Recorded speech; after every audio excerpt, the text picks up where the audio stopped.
Solo oggi abbiamo definitivamente sistemato i banchi, le aule, le cattedre per gli alunni che arriveranno. Domani prima campanella per 112.000 alunni e studenti delle scuole pubbliche trevigiane, da quelle dell'infanzia alle superiori.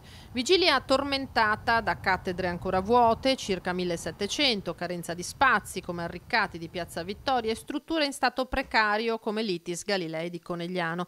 Arriccati, la dirigente ha formalmente rifiutato oggi la proposta avanzata ieri in provincia di 3 aule al Giorgi. Infattibile in tempi così stretti spostare ragazzi e personale. Ci si arrangerà riadattando ad aule i laboratori. Ci sarà una rotazione nei laboratori, utilizzeremo l'aula di ricevimento dei genitori che probabilmente parleranno con i docenti nei corridoi, tutto quello che avevamo disponibile. Un problema che non è spuntato dal nulla, ricorda la dirigente, già si sapeva che l'aumento di iscritti avrebbe nel tempo portato a questa situazione. Il presidente della provincia, Stefano Marcon, non ci sta, parla di distorsione dei fatti da parte della dirigente che avrebbe scaricato sulla provincia le colpe di una situazione della quale è attrice fattiva, dice, facendosi passare poi per vittima. Polemiche a parte, il calo demografico si farà sentire nei prossimi anni anche alle superiori e per questo, secondo la dirigente, non ha senso ampliare le strutture esistenti. Io ho sempre pensato anche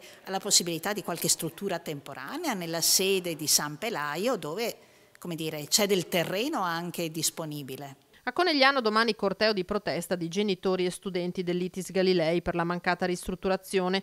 Non lungo la Pontebana però la questura ha sconsigliato agli organizzatori di occupare una carreggiata di Viale Italia per garantire non solo la viabilità ma anche l'incolumità dei partecipanti. Il senso della manifestazione tuttavia non cambia. Siamo sicuramente preoccupati e scoraggiati per il fatto che sono passati tanti mesi e poco si è fatto. La provincia secondo noi doveva mettere in atto molte più strategie di adeguamento.